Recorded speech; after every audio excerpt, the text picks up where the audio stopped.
بسم اللہ الرحمن الرحیم۔ السلام علیکم۔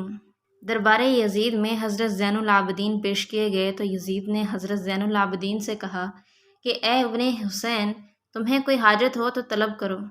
حضرت زین العابدین نے فرمایا کہ ایک تو یہ حاجت رکھتا ہوں کہ میرے باپ کے قاتل کو میرے حوالے کرو تاکہ میں اپنے ہاتھ سے اسے قتل کروں۔ یزید نے اس بات سے انکار کیا۔ پھر حضرت زین العابدین نے فرمایا اچھا تو سر حضرت حسین میرے حوالے کر دو تاکہ تن اقدس سے ملا کر دفن کر دوں۔ یزید نے کہا یہ منظور ہے، اور کچھ؟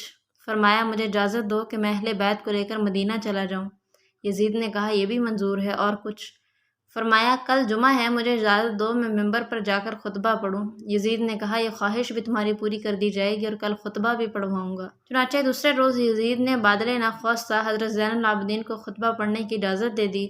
اس روز مسجد میں خلقت کا اس قدر ہجوم تھا کہ کسی کو جگہ نہ ملتی تھی۔ حضرت زین العابدین ممبر پر رونق افروز ہوئے اور اول نہایت فصاحت و بلاغت سے حمد و نعت بیان کی۔ پھر فرمایا جو مجھے جانتا ہو جانے، اور جو نہ جانتا ہو اب جانے کہ میں نور دیدہ محمد رسول اللہ صلی اللہ علیہ وآلہ وسلم اور سرور سینہ علی المرتضیٰ اور دلبند فاطمہ الزہرا اور فرزند حسین ہوں، جنہیں میدان کربلا میں 3 روز بھوکا پیاسا مظلوم شہید کیا گیا۔ یہ سن کر مسجد میں کوہرام مچ گیا، اہل دمشق میں شور برپا ہوا۔ یزید ڈرا اور مؤذن کو اقامت کے لیے اشارہ کیا، بس مؤذن نے اللہ اکبر کہا۔ حضرت زین العابدین نے نعم لا شیء اکبر منہ فرمایا۔ مؤذن نے اشہد ان لا الہ الا اللہ کہا۔ حضرت زین العابدین نے نعم شہد بہل حمی و شعری و دمی فرمایا۔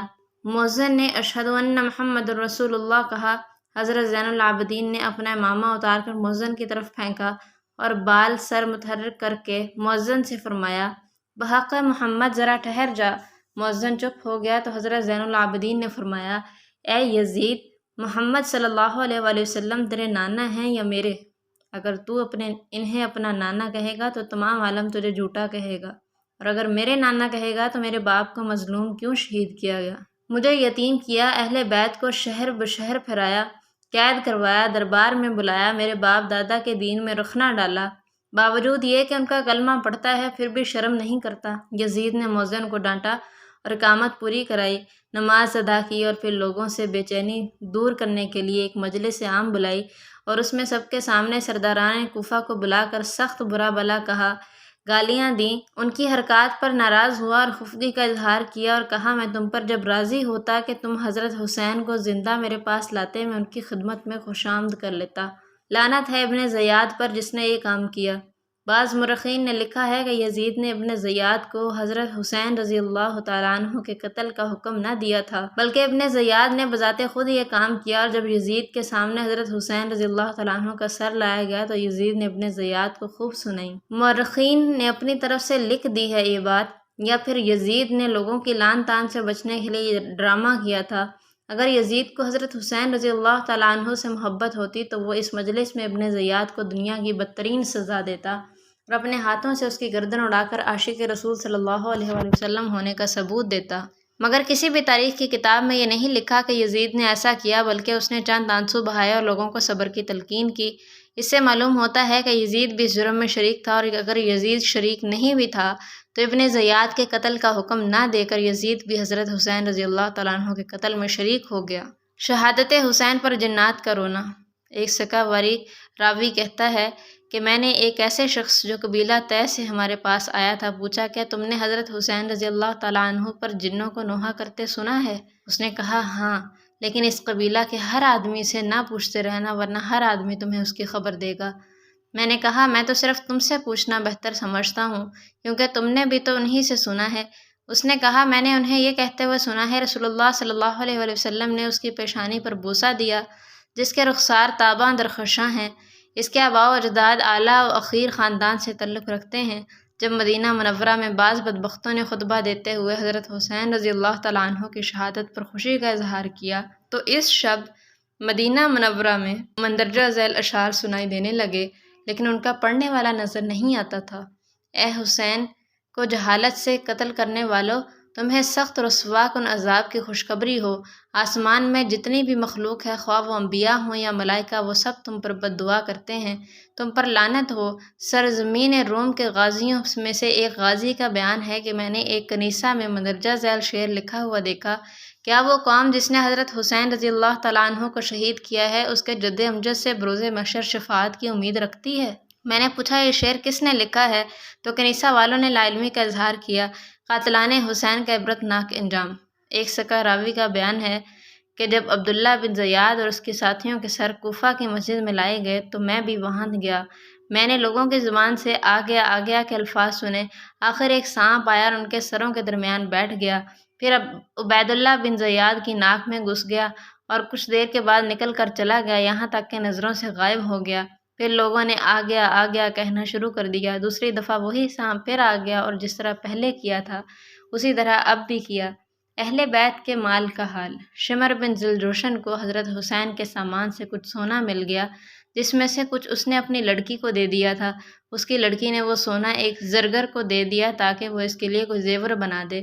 جب زرگر نے سونے کو آگ میں ڈالا تو وہ اس میں بسم ہو کر رہ گیا۔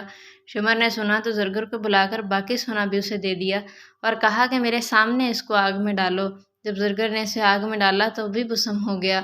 اسی طرح روایت ہے کہ حضرت حسین رضی اللہ تعالیٰ عنہ کے چند اونٹ جو بچ گئے تھے انہیں ظالموں نے ذبح کر دیا اور کباب بنائے۔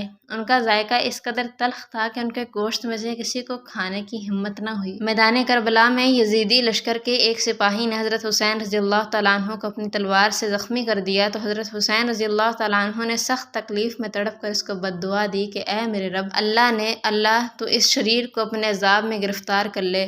اللہ کی شان حضرت حسین کی دعا بارگاہ الہی میں اسی وقت قبول کر لی گئی، جس کا نتیجہ یہ ظاہر ہوا کہ اس بدبخت کو اس وقت قضائے حاجت کا شدید تقاضا ہوا تو آگ کو چھوڑ کر ایک جھاڑی کی طرف بھاگا۔ جب وہ برہنہ ہو کر بیٹھا تو اچانک ایک سیاہ بچھو نے اس کو ڈنگ مارا، جس کی وجہ سے وہ اپنی نجاست میں آلودہ ہو کر تڑپ تڑپ کر مر گیا۔ کربلا سے حضرت حسین رضی اللہ تعالیٰ عنہ کا سر مبارک خولی بن یزید لے کر رات کے وقت جب قصر عمارت میں پہنچا تو اس وقت یہ بند ہو چکا تھا۔ چنانچہ خولی سر مبارک کو لے کر اپنے گھر پہنچا تو اس نے بے ادبی سے سر مبارک کو زمین پر رکھ کر ایک بڑا سا برتن اس پر رکھ دیا۔ خولی کی بیوی نے جب یہ بے ادبی دیکھی تو کہا کہ خدا کی قسم میں تمہارے گھر میں اب نہیں رہوں گی۔ یہ کہہ کر وہ سر انور کے قریب ہی بیٹھ کر روتی رہی۔ جب پھر اس نے آدھی رات کو حضرت حسین رضی اللہ تعالیٰ عنہ کے سر مبارک سے نور کی شعاعیں نکلتی ہوئی دیکھیں۔ حضرت حسین رضی اللہ تعالیٰ عنہ کی شہادت کے چند سالوں کے بعد مختار ثقفی نامی شخص عراق کا گورنر بنا تو اس نے حکم دیا کہ حضرت حسین رضی اللہ تعالیٰ عنہ کی شہادت میں شریک عمر بن سعد اور خولی بن یزید کو گرفتار کیا جائے۔ چنانچہ خولی بن یزید کو گرفتار کر کے اس کے دونوں ہاتھوں اور پیروں کو کٹوا کر اسے سولی پر چڑھا کر آگ میں ڈلوا دیا گیا۔ اسی طرح حضرت حسین اور 16 اہل بیت کو شہید کرنے والے لشکر کے لوگوں کو بھی چن چن کر ہلاک کر دیا گیا۔ امام جلال الدین سیوطی رحمۃ اللہ علیہ لکھتے ہیں کہ منہال بن عمر کہتے ہیں کہ جب دمشق کے بازار سے حضرت حسین رضی اللہ تعالیٰ عنہ کا سر مبارک یزیدی سپاہی نیزے پر رکھ کر گھما رہے تھے تو اس وقت سر مبارک کے سامنے سے ایک آدمی سورہ کہف پڑھ رہا تھا۔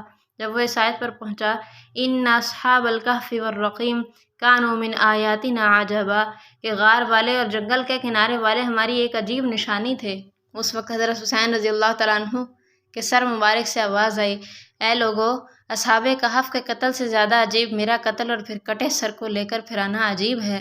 علامہ ابن حجر لکھتے ہیں کہ حضرت حسین رضی اللہ تعالیٰ عنہ کے قتل کے بعد ایک پتھر ملا جس پر لکھا ہوا تھا، کیا حضرت حسین رضی اللہ تعالیٰ عنہ کو قتل کرنے والے امید رکھتے ہیں کہ روز قیامت ان کے نانا حضور کی جماعت پا سکیں گے؟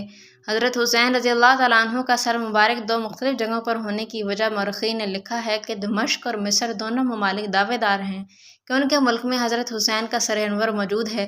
اس کی حقیقت یہ بھی ہو سکتی ہے کہ یزید کے پاس جب کربلا کے میدان سے کٹے ہوئے 17 سر مبارک کیے گئے، جن میں 16 سر مبارک اہل بیت کے تھے اور ایک سر حضرت حسین رضی اللہ تعالیٰ عنہ کا تھا، یہ ہو سکتا ہے کہ یقیناً ایسا ہوا ہو کہ ان دونوں ممالک میں سے ایک جگہ تو حضرت حسین رضی اللہ تعالیٰ عنہ کا کٹا ہوا سر دفن ہو اور دوسری جگہ اہل بیت میں سے کسی کا سر دفن ہو، واللہ اعلم۔ ایک روایت یہ بھی ہے کہ سر انور یزید کے خزانہ ہی میں رہا۔ جب بنو امیہ کے بادشاہ سلیمان بن عبد الملک کا دور حکومت آیا اور ان کو معلوم ہوا تو انہوں نے سر انور کی زیارت کی سعادت حاصل کی۔ اس وقت سر انور کی مبارک ہڈیاں سفید چاندی کی طرح چمک رہی تھیں۔ انہوں نے خوشبو لگائی اور کفن دے کر مسلمانوں کے قبرستان میں دفن کر دیا۔